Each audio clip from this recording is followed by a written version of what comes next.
tema que nos parece tão comum, né? Que a gente se pergunta, puxa, será que nós vamos falar de um assunto do qual todos nós poderíamos falar a respeito, né? Ano novo, vida nova, resoluções de ano novo. Acho que todos nós temos um pouco disso, né? Quando vai aproximando essa época da virada do ano, nós temos grandes expectativas, boas expectativas. Muitos de nós carregam o pensamento com o que foi negativo do ano que passou. Graças a Deus, estou livre desse ano aí que não foi bom. E abre aquela esperança para o ano seguinte, né? Então a gente pode falar um pouco sobre isso, mas também nós nos colocamos assim como uma pessoa qualquer, né? Que também sente muito essa vontade de que as coisas melhorem, de que as coisas possam evoluir, possam nos tornar mais felizes, nos tornar mais aptos aos bons relacionamentos, né? Que as coisas boas aconteçam conosco. É o que a gente deseja para nós e para todos. Mas precisamos também aproveitar para fazer algumas observações, especialmente pelo fato de estarmos aqui sob as luzes da doutrina espírita. Ela nos ajuda a trabalhar alguns pensamentos que para nós, podemos até dizer assim, para nós brasileiros, muitas vezes é um lugar comum. É o campo de certas facilidades que vão surgir adiante de nós se nós praticarmos certos rituais, certos pequenos rituais. Então nós vamos mencionar aqui algumas coisas, não a título de desvalia ou de deboche, mas coisas da nossa cultura popular que vão apenas nos ajudar a refletir a respeito dessa questão. Ano novo vai ser uma vida nova? Eu vou ler aqui um trecho que eu tirei hoje da internet. Uma sugestão. Estava escrito assim: pegue uma romã, retire 9 sementes, pedindo aos 3 reis magos Baltazar, Belchior e Gaspar, para que neste ano você tenha muita saúde, amor, paz e dinheiro. Em seguida, guarde 3 sementes na carteira para que nunca falte dinheiro. Coma as outras 3 e as que sobrarem, jogue para trás, fazendo um pedido especial. Está aí a fórmula mágica para uma grande expectativa, uma grande mudança para o ano que adentra, né? Nós conseguirmos muito amor, saúde, paz, dinheiro, manipulando essas sementes de romã. A gente chama isso de simpatia, muitas pessoas são ligadas a isso realmente, né, essas práticas. Nós podemos citar outras que são feitas às vezes até por convenção social, simplesmente por convenção social, como por exemplo vestir-se de branco na última noite do ano, mas às vezes é feito mesmo com o entendimento que aquilo é para dar sorte, para trazer coisas boas, usar uma roupa nova, comer 12 uvas, uma para cada mês do ano. Quem está no litoral, à beira da praia, pular 7 ondas. Não comer animais que ciscam, para que não cisque para trás e não vá trazer azar para a gente no ano que vem. Colocar uma folha de louro na carteira, dinheiro no sapato. Então, se a gente for procurar essas simpatias todas, né, nós vamos encontrar várias que vão fazer para nós uma espécie de massagem psicológica, uma massagem no nosso ego, dizendo assim, ó, faça isso que as coisas vão dar certo. Algo que nós costumamos pensar da seguinte forma: não tem problema praticar isso, a não ser a gente realmente acreditar que basta isso para que as coisas mudem. E como nos perguntou, nos propôs um amigo nosso aí do grupo, Sheila, o Elcio, ele disse assim: como querer um ano novo sem ter novas posturas? Então é essa que é a questão que nós vamos abordar. Ou seja, há necessidade de nós nos comprometermos com mudanças no ano novo? A gente pode se basear no ditado popular que diz assim: renovar ou morrer. Então é preciso sempre buscar a renovação. A renovação em tudo é uma forma de nós mantermos, inclusive, a motivação para as coisas, né? Não cairmos na mesmice, temos um sentimento que conquistamos coisas, né? Num momento assim de mudança, de virada. Então, para uns, o ano novo ele realmente significa esperança, coisas boas, futuro melhor, deixar as coisas ruins do passado para trás. A questão é que realmente esta expectativa ela se limita a uma mera conjectura, principalmente se não houver comprometimento com as mudanças que nós desejamos. Então, se a coisa não partir de nós, se nós acharmos que realmente vai ser um passe de mágica e tudo vai melhorar, tudo há de fluir de uma forma espetacular, acho que nós poderemos ficar frustrados com essa situação. Então é preciso realmente reconhecer a necessidade de mudar, de melhorar. Então esse reconhecimento é um passo importante. Nós reconhecemos a necessidade da mudança em nossas vidas. Isso é sempre bom, né? Sempre vai ser útil para nós. E ao mesmo tempo nós sabemos que deixar a nossa zona de conforto é um passo difícil. A virada do ano é uma motivação para que a gente realmente trabalhe transformações, mas nós estamos acostumados com uma rotina em nossa vida e mudanças muitas vezes implicam temor, né? Receio de que as coisas não serão possíveis ou serão difíceis, não vão dar certo. É a questão de se envolver ou não com o risco da mudança, não é? E nós sabemos que em termos de efetivação dos nossos comprometimentos, das nossas promessas para o ano seguinte, existe uma distância muito grande entre fazer uma promessa e cumprir a promessa realmente, né? Principalmente as mudanças que implicam mexer no nosso mundo íntimo, não as coisas externas, mas os nossos sentimentos, a nossa maneira de ser, de falar, de conduzir os nossos pensamentos, de tratar as pessoas que a gente ama e as pessoas que a gente não ama tanto, vamos dizer assim, né? Isso exige realmente, para conseguir realizar essas mudanças, conscientização e determinação. São coisas que não podemos transferir responsabilidades sobre certas coisas é um meio de fugir das nossas próprias obrigações, daquilo que é nosso, que nos pertence. E o Espiritismo, que nós mencionamos, onde que entra o Espiritismo nisso tudo? O Espiritismo é um fator muito importante, porque ele traz para nós, quando nós adentramos o estudo da doutrina espírita, ele traz o conhecimento de certos fundamentos, de certos princípios que são altamente motivadores para que nós não permaneçamos estagnados, para que a gente realmente procure caminhos diferentes para o nosso futuro, né? Então o Espiritismo ele sustenta, por exemplo, vamos falar apenas 3 fundamentos: a reencarnação, que é um fundamento importantíssimo. Nós temos aquela convicção, essa reencarnação não foi a primeira e não será a última. É uma das reencarnações que nós estamos tendo aqui no planeta Terra. Então haveremos de estar aqui novamente com outras chances. E aí entra o conceito, o princípio da vida futura, que o nosso espírito, quando deixar a matéria, não vai simplesmente desaparecer.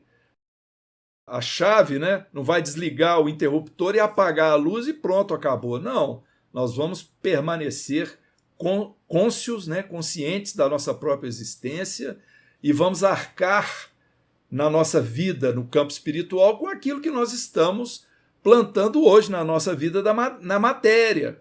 Provavelmente, pelo nosso nível evolutivo, nós teremos realmente de voltar à vida na matéria para prosseguir o nosso aprendizado. E aí já até mencionamos o terceiro princípio que a gente queria destacar aqui, que seria o da evolução.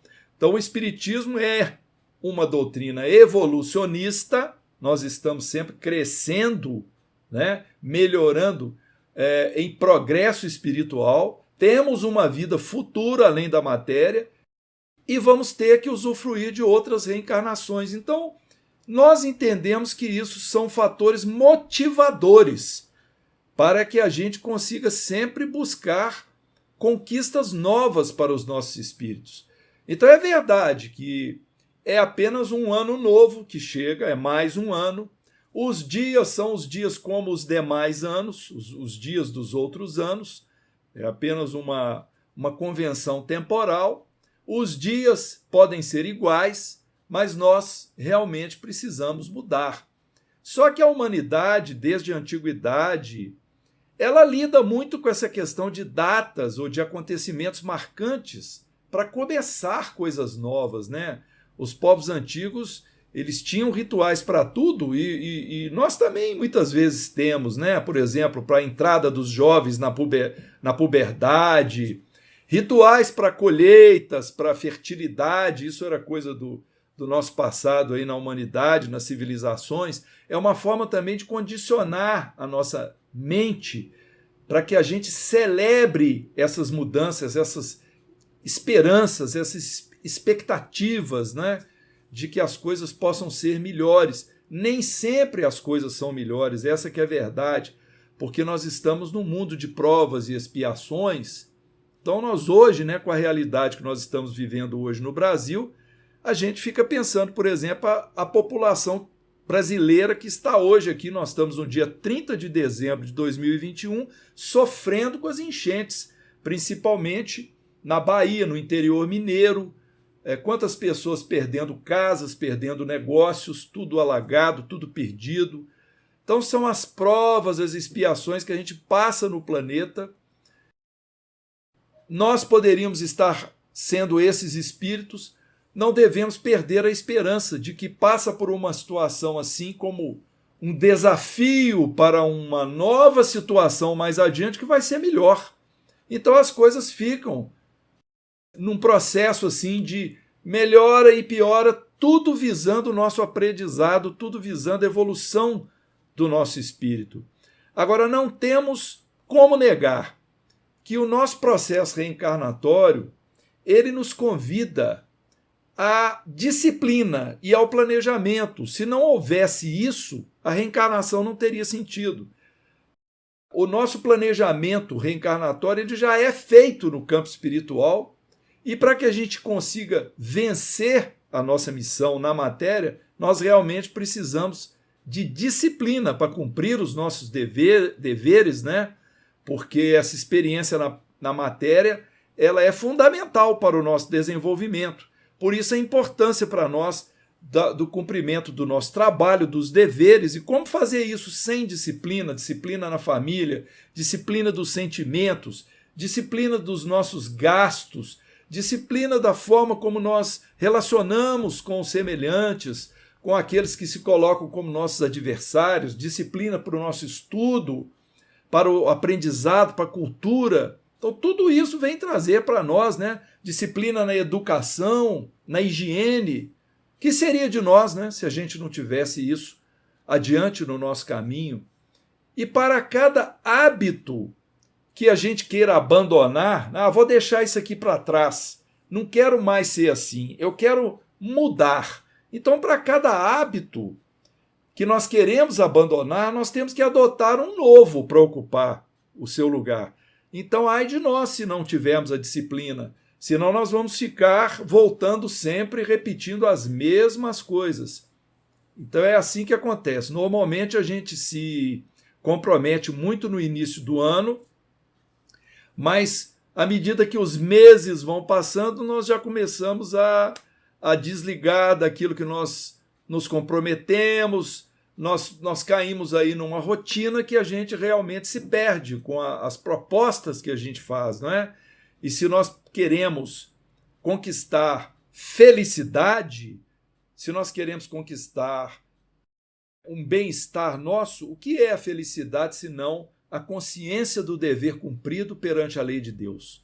Então isso é o principal para que a gente diga assim, eu sou feliz, porque eu estou em dia com as minhas obrigações. Não há sentimento maior de felicidade do que esse, não é? Esse é um sentimento perene, quando a gente consegue realmente esse campo de realização. Então é preciso ação. A gente só consegue se desenvolver como espírito imortal através das ações, porque afinal de contas nós não reencarnamos para tirar férias aqui na Terra, né? Mas para cumprirmos aquilo que foi previsto no campo espiritual para essa próxima experiência nossa, essa que nós estamos vivendo. Então a gente sabe que para o cumprimento ideal da nossa reencarnação, nós vamos ter que reconciliar com algumas pessoas, vamos ter que talvez nos afastar de outras que estão nos prejudicando, adquirir bons costumes, deixar de lado certas atitudes mesquinhas, superar fraquezas que são impeditivas do nosso crescimento moral, desenvolver conhecimentos novos, realizar, afinal de contas, então, a nossa reforma íntima, não é? Que é a mudança da nossa maneira de ser, buscando a perfeição em nós, ou como nós gostamos de expressar, buscando manifestar o nosso Cristo interno, buscando manifestar o Cristo por nosso intermédio, assim como o Cristo, Jesus, buscou manifestar Deus por seu intermédio. É assim que nós devemos pensar, né? Esse monte de coisas que nós podemos fazer para que a gente seja mais feliz, numa felicidade verdadeira, e não numa felicidade fugaz que dura alguns dias, algumas horas e depois as coisas se mostram infelizes para nós, porque não podemos dizer que a gente é totalmente feliz o tempo todo. Não é assim que acontece no nosso planeta Terra, não é? E precisamos então aproveitar o nosso tempo. O tempo é importante para que a gente não desperdice esses momentos, né? Se a gente quer aproveitar os benefícios de um ano novo, nós precisamos realmente colocar em prática coisas novas, novos projetos, projetos úteis. Nós temos aqui um pensamento a respeito do tempo que diz assim: o tempo é sempre o mesmo. Ele, que tudo renova de maneira irreversível, não conhece nada velho e nem deixa nada envelhecer, uma vez que tudo está sujeito à sua ação transformadora. Na sua química prodigiosa, renovam-se mundos e seres. Assim sendo, passado e futuro estão no seu eterno presente, de vez que nós é que passamos pelo tempo, e não o tempo que passa por nós. Então são pensamentos muito interessantes que vêm mostrar para nós que nós é que devemos fazer bom uso do tempo. E aí nós lembramos aquela frase de Jesus, né? O sábado foi feito para o homem e não o homem para o sábado. O tempo é uma convenção, mas nós devemos aproveitá-lo em nosso favor. Então, nesse momento da virada de ano, podemos pensar, né, em escolher boas metas, novas metas, aquilo que possa mudar a nossa vida.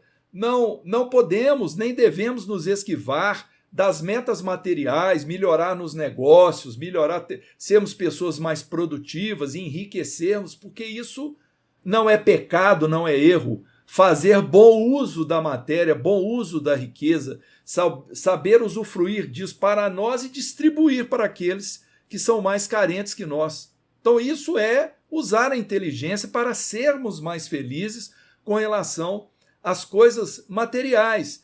Haverá sempre uma diferença entre os nossos desejos e aquilo que a gente vai conseguir realmente experimentar. Então é preciso que a gente tenha consciência das mudanças que nós estamos querendo propor para nós, temos um pensamento sempre positivo, mas estarmos dispostos a sacrifícios, ao famoso jejum.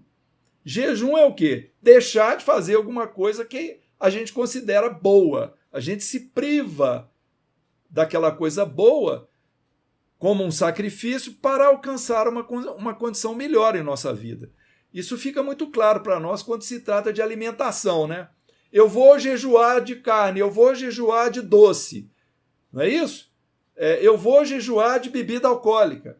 Então são coisas que nos dão muitas vezes prazer e que nós queremos sacrificar aquele momento de prazer em prol de algum pensamento nobre, uma coisa melhor para nós, que nós temos consciência. Então o jejum, ele pode ser o jejum dos palavrões, da maledicência, o jejum dos maus pensamentos, a gente buscar monitorar, vigiar os nossos pensamentos, o jejum que vai fazer com que a gente, por exemplo, se comprometa com boas leituras, em vez de nós ficarmos muito tempo com futilidades, né? Aprendendo ou convivendo com futilidades.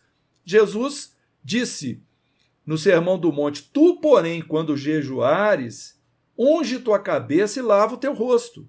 Ou seja, quando nós nos comprometemos a esses sacrifícios, que os façamos com felicidade, com boa vontade. É isso que Jesus quis dizer, né? Então nós podemos talvez trazer aqui alguns exemplos de pessoas que foram, personagens que foram colocados nos evangelhos e que nos mostram, nos remetem a essas conversões do íntimo, essas mudanças de comportamento. Nós vamos citar aqui algumas. Por exemplo, vamos falar da mulher junto ao poço de Jacó, a samaritana. A samaritana, ela recebe um convite de Jesus. Ela recebe numa conversa coloquial, né? Jesus se dirige a uma samaritana, sabendo que não havia diálogo entre samaritanos e os judeus das outras regiões, né? No caso, Jesus, o Nazareno, pelas vestes, ele poderia ser identificado como sendo dessa região de Nazaré, e a samaritana se admira que ele estava se dirigindo a ela, não é? Então, ele pede se ele poderia beber da água, e ela fica admirada com aquilo e menciona o poço de Jacó, porque isso vem simbolizar justamente a pessoa com a religião tradicional, cheia de rituais, cheia de preceitos, e Jesus oferece para ela uma água diferente, a água viva dos ensinamentos crísticos, ou seja, dos ensinamentos morais.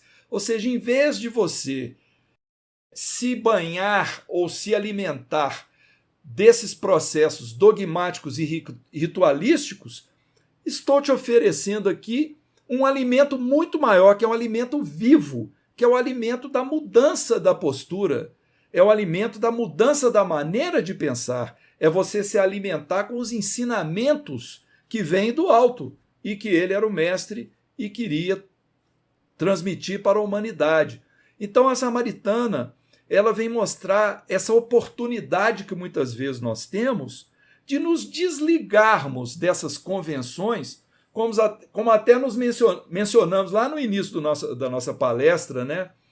Essas simpatias, essas coisas que a gente acha que vão transformar as nossas vidas, né? Colocar uma roupa amarela, amarrar uma fita no pulso, nós podemos fazer isso, mas isso realmente vai implicar mudança, vai implicar felicidade, vai implicar mais dinheiro, mais saúde, mais amor? Vamos usar a inteligência a nosso favor. É isso que nós estamos propondo. Um outro personagem que nós gostaríamos de mencionar aqui, não é um personagem que se converteu, mas ele buscou a ajuda. É o cego de Jericó. Porque o cego de Jericó, ele estava sentado em meio a uma multidão, aquele burburinho, e ele percebe a passagem de Jesus. Então ele grita, ele se levanta e grita, pedindo: Jesus, filho de Davi, tem misericórdia de mim. E as pessoas queriam abafá-lo. E Jesus ouve aquele apelo, né? Apesar de que aqueles que cercavam Jesus até tentaram abafar o cego para não incomodar o mestre. E muitas vezes é isso. as pessoas que estão pedindo socorro espiritual, elas são abafadas por ideias materialistas, por outras que vêm assim querer desvirtuar essa elevação, né, que muitas vezes nós nos dispomos a fazer, a ter, que ela exige esforço realmente. E o cego de Jericó, ele vence a tudo isso, grita, e Jesus vem e pergunta para ele: que queres que eu te faça? E deixa ao livre arbítrio dele, do cego, decidir o que ele queria. E ele diz: que eu veja, porque não é a visão física somente, é a visão espiritual. Então tem coisa melhor que a gente conseguir se levantar, se erguer para o alto, pedir ajuda, receber essa ajuda, às vezes por respostas subliminares lá, né? Que Deus nos dá através de acontecimentos, de pessoas, de leituras, de coisas que acontecem por acaso ao nosso redor. Chega isso para nós e a gente conseguir ler, interpretar aquilo e falar: eu quero ver, eu quero me alimentar disso. Então essa é a maior resposta, é um motivador à conversão. Nós temos o grande exemplo da conversão no Evangelho, que é Saulo de Tarso se transformando para Paulo de Tarso. Mas como que aconteceu isso? Foi Jesus que o transformou? Foi Jesus que, sei lá, fez um passe de mágica, mandou um pó de pirlim-pim-pim, mandou um raio lá e o Saulo virou Paulo? Não. A gente, quando lê o Evangelho ou lê aquela maravilhosa obra que nós temos na doutrina espírita, na psicografia do Chico Xavier, pelo Espírito Emmanuel, Paulo e Estevão, ele vem mostrar a grande luta de Saulo para se transformar, o choque que Saulo recebeu e como que ele aos poucos foi, vamos dizer assim, se convencendo que ele precisava realmente mudar da personalidade do judeu perseguidor, anticristão, assassino, ligado aos rituais judeus, ele se transformar num escravo do Cristo, um escravo no bom sentido, aquele que se libertou dessas amarras por vontade própria, que se isolou 3 anos no deserto para que ele pudesse refletir sobre as suas ações e se preparar para enfrentar uma nova vida. Então isso que nós podemos dizer que é a virada de ano, né? Essa virada de ano do Paulo, ela levou 3 anos na vida dele, né? Do Saulo para o Paulo, para ele poder enfrentar todo o seu passado e, vivendo aquele momento presente ali, ele planejar um futuro muito melhor para ele. Desencarnou como Paulo e não como Saulo. Então isso é possível. Agora, interessante que o maior exemplo de conversão que tem no Evangelho, segundo o próprio Emmanuel, não é o de Paulo de Tarso, de Saulo para Paulo, é de Maria de Magdala ou a Maria Madalena, que se tornou discípula de Jesus durante o primeiro ministério de Jesus na Galileia, fazia parte, né, de uma pequena companhia de seguidores imediatos de Jesus e chegou a ser, lá no final, uma das mulheres que estava presente com Jesus na hora da cruz e observou o sepultamento dele e foi a primeira para quem Jesus apareceu materializado depois da sua desencarnação. Então, o que aconteceu com Maria Madalena? Vamos falar um pouco. Durante muitos séculos, a Igreja Católica ela passou para os seus fiéis uma imagem de Maria Madalena como sendo uma prostituta arrependida. Um conceito que às vezes vigora nos ambientes protestantes. E muitos autores dizem que Madalena era a prostituta que aparece no capítulo 7 do Evangelho de Lucas. Mas isso não é possível, porque o próprio Lucas apresenta a Madalena no capítulo seguinte, no capítulo 8. Então isso é uma interpretação equivocada. Ela não era aquela prostituta mencionada no Evangelho, mas ao contrário, nós vamos citar aqui a percepção de Maria Madalena pelo Espírito Irmão X, na obra Boa Nova. Irmão X diz assim: Madalena ouvira as pregações do Evangelho do Reino, não longe da vila principesca onde vivia entregue a prazeres, em companhia de patrícios romanos, e tomara-se de admiração profunda pelo Messias. Então ela era realmente uma mulher de vícios, vícios materiais, prazeres, vivia numa sociedade, né, que praticava essas coisas, mas não era uma prostituta por profissão. Então, irmão X prossegue. Até ali caminhara ela, sobre as rosas rubras do desejo, embriagando-se com vinho de condenáveis alegrias. No entanto, seu coração estava sequioso e em desalento. Jovem e formosa, emancipara-se dos preceitos férreos de sua raça. Sua beleza lhe escravizara aos caprichos de mulher os mais ardentes admiradores, mas seu espírito tinha fome de amor. Então, o irmão X a rotula de renovada, a convertida de Magdala. E Emmanuel diz assim: entre os personagens conhecidos que foram discípulos de Jesus, foi a que a maiores esforços de reforma íntima se submeteu. Então, Emmanuel, ele a define como sendo a grande convertida. Isso está numa mensagem no livro Pai Nosso, a mensagem intitulada de madrugada, mensagem número 168. E ele também diz, no livro Caminho, Verdade e Vida, Emmanuel, na mensagem Madalena, número 92, ele diz assim: ninguém fez tanta violência a si mesmo para seguir o Salvador como a inesquecível obsidiada de Magdala. Nem mesmo Paulo de Tarso faria tanto mais tarde, porque a consciência do apóstolo dos gentios era apaixonada pela lei, mas não pelos vícios. Madalena, porém, conhecera o fundo amargo dos hábitos difíceis de serem extirpados, amolecera seu contato de entidades perversas, permanecera morta nas sensações que operam a paralisia da alma. Bastou o encontro com o Cristo para abandonar tudo e seguir-lhe os passos, fiel até ao fim, nos atos de negação de si própria e na firme resolução de tomar a cruz que lhe competia no Calvário Redentor de sua existência angustiosa. Então nós vemos aí o Espírito, irmão X, e o Espírito Emmanuel apresentando Maria de Magdala como sendo uma pessoa, um espírito nobríssimo, que estava intimamente vinculada a vícios mundanos, mas que se apaixonou pela mensagem de amor de Jesus e a grandes esforços teve de se submeter a sua pessoa, a sua personalidade, para poder diminuí-la, como disse lá João Batista, é necessário que ele cresça e que eu diminua, diminuir a própria personalidade para ele, o Cristo, crescer em mim. Então é isso que aconteceu com Maria de Magdala, né? E nós recordamos também as palavras de Paulo na carta aos Gálatas.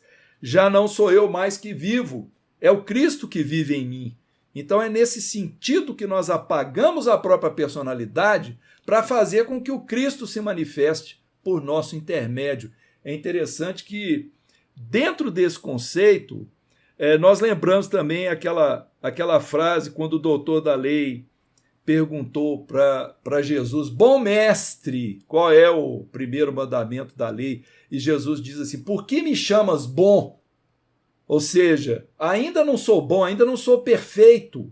Então é uma colocação de humildade de Jesus, mas mostrando justamente essa necessidade que temos todos nós, até os grandes mestres, de se transformar e de reconhecer que perfeição só está no Pai, só está em Deus, e que é preciso realmente fazer essa, vamos dizer assim, essa conscientização dessa nossa situação.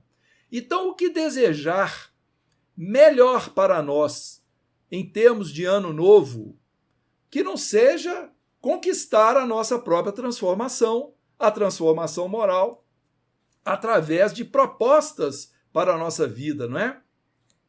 Então, Sendo dessa forma, nós gostaríamos de ler aqui agora um ponto muito importante para que a gente conquiste esse aprendizado ou vença essa meta de conquistar uma transformação. É nós lermos a questão 919 de O Livro dos Espíritos.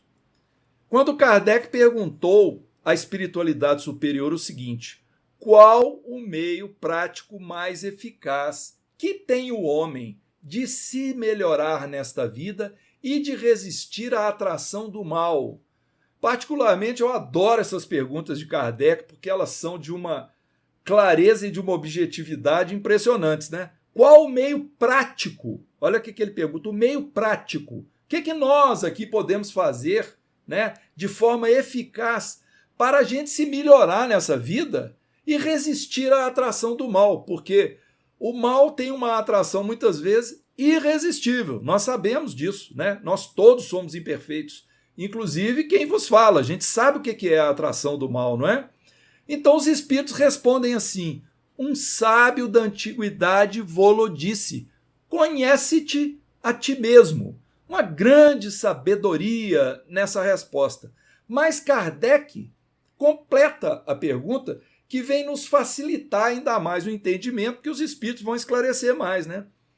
Então Kardec diz assim: conhecemos toda a sabedoria desta máxima, porém, a dificuldade está precisamente em cada um conhecer-se a si mesmo. Qual o meio de consegui-lo? Quer dizer, como é que eu vou chegar à conclusão quem eu sou realmente?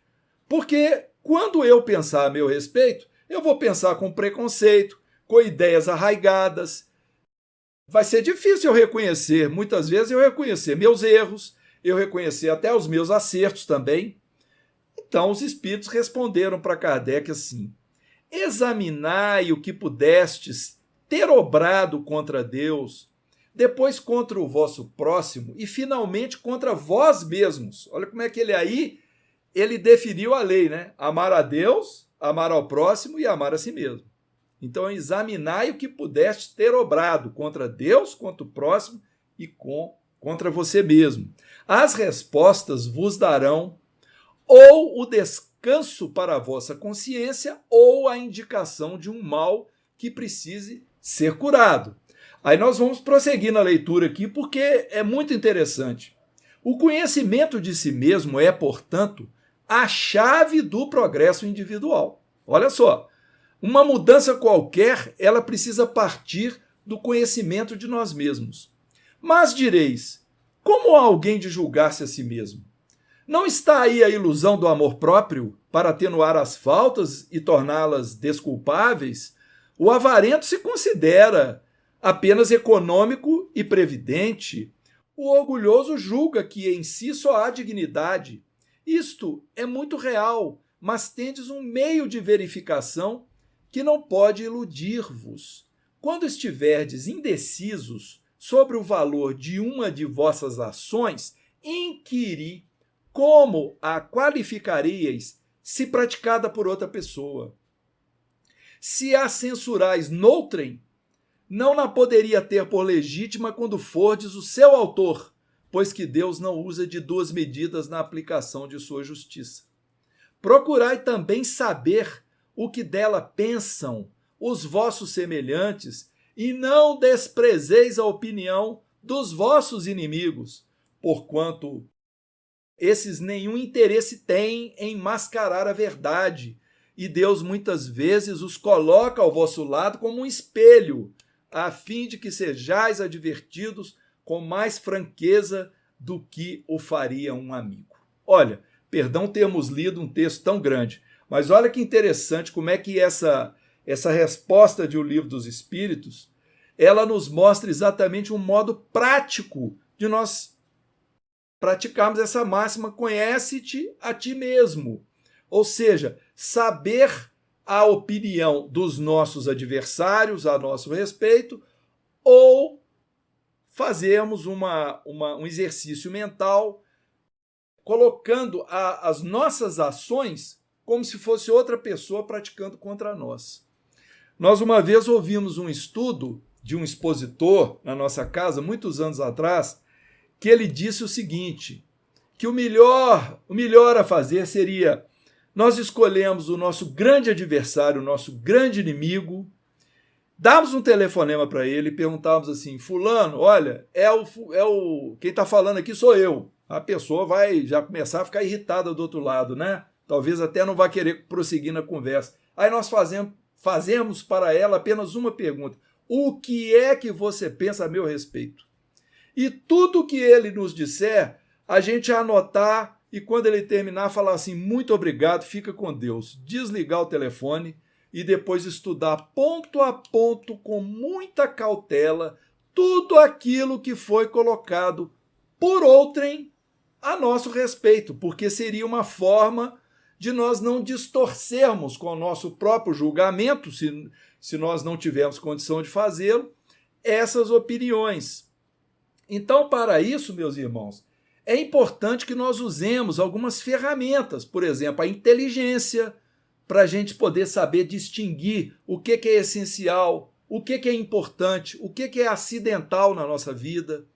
É importante a gente usar como ferramenta também o conhecimento, a cultura, aquilo que nós estudamos, que nós precisamos sempre, dentro do possível, para as pessoas que têm condição naturalmente, aumentarmos o nosso conhecimento cultural, particularmente no campo da nossa doutrina espírita, nós aprofundarmos os conhecimentos evangélicos e doutrinários, porque isso é uma ferramenta que vai nos permitir uma certa independência para nós mesmos concluirmos a respeito de nós e das outras pessoas, porque nós já teremos o próprio julgamento pelo conhecimento, não é? A outra coisa importantíssima é ter vontade, ter força de vontade, é desejar fazer, é não termos aquela postura de inação, de inércia, que pode ser omissão também, né? Aceitação de que está tudo bem e ficarmos vivendo a vida sempre do jeito que está. Que a gente sabe que quando nós somos assim e vem mudanças na nossa vida, nós temos grandes dificuldades de aceitar, né? As chacoalhadas que a gente recebe, que muitas vezes Deus programa para nós ali na frente, como sendo assuntos relacionados ao nosso passado, pelo qual nós temos de enfrentar, né, as nossas expiações, ou meramente provas, para que a gente possa provar, né, realmente ser experimentado em termos de méritos, a meritoriedade, né, do nosso progresso espiritual. Imaginarmos também, né, conscientizarmos de que nós não somos mais donos do passado, o passado já aconteceu. Nós não temos liberdade no nosso passado, ele já escreveu lá a nossa ficha. E o futuro também ainda não nos pertence. Então, o presente, na verdade, é o único momento que nós somos realmente livres e inteligentes. O presente é o momento para a gente usar da liberdade e usar da inteligência, porque assim nós podemos, pelo menos, planejar o nosso futuro e tentar corrigir os erros do nosso passado. Então, quando nós nos centramos no passado ou no futuro, nós temos realmente um sentimento de não realização. É preciso vivermos o presente. Compreendemos essa dificuldade, né, de nós enfrentarmos as mudanças, mas aceitar essa dificuldade como um desafio para que a gente possa vencer. Então, ano velho, ano novo. Homem velho, homem novo. Como Paulo mencionou no Evangelho, deixar a roupa do homem velho e vestir a roupa do homem novo. O homem novo é aquele que substitui os hábitos inferiores pelas nobres qualidades de caráter. É aquele que abandona as paixões e os desencantos de ontem pelo amor puro, adquirindo assim uma nova visão da vida. Então, nós precisamos, vamos lá, sair da zona de conforto, usar a inteligência para escolhermos aquilo que nós queremos ser e fazer, usarmos a vontade como motor que nos impulsiona para as realizações e viver um dia de cada vez. viver um dia de cada vez, sem sobressaltos. Então nós gostaríamos aqui agora, que nós já estamos caminhando para o encerramento, nós encontramos aqui uma mensagem do Emmanuel intitulada Renovação. Eu particularmente gosto de encerrar os meus estudos lendo uma página de Emmanuel, porque a gente considera que as palavras de Emmanuel são muito superiores às nossas próprias. Então a gente fica com aquela linha de pensamento do Emmanuel, né, como sendo um bom desfecho para os nossos espíritos, para o nosso aprendizado. E Emmanuel diz assim, numa mensagem intitulada Renovação: Ano Novo é também renovação de nossa oportunidade de aprender, trabalhar e servir. O tempo, como paternal amigo, como que se reencarna no corpo do calendário, descerrando-nos de horizontes mais claros para a necessária ascensão. Lembra-te de que o ano em retorno é novo dia a convocar-te para a execução de velhas promessas que ainda não tiveste a coragem de cumprir. Se tens inimigo, faze das horas renascer-te o caminho da reconciliação. Se foste ofendido, perdoa, a fim de que o amor te clareie a estrada para a frente. Se descansaste em demasia, volve ao arado de tuas obrigações e planta o bem com destemor para a colheita do porvir. Se a tristeza te requisita, esquece-a e procura a alegria serena da consciência feliz no dever bem cumprido. Novo ano, novo dia. Sorri para os que te feriram e busca a harmonia com aqueles que te não entenderam até agora. Recorda que há mais ignorância que maldade em torno do teu destino.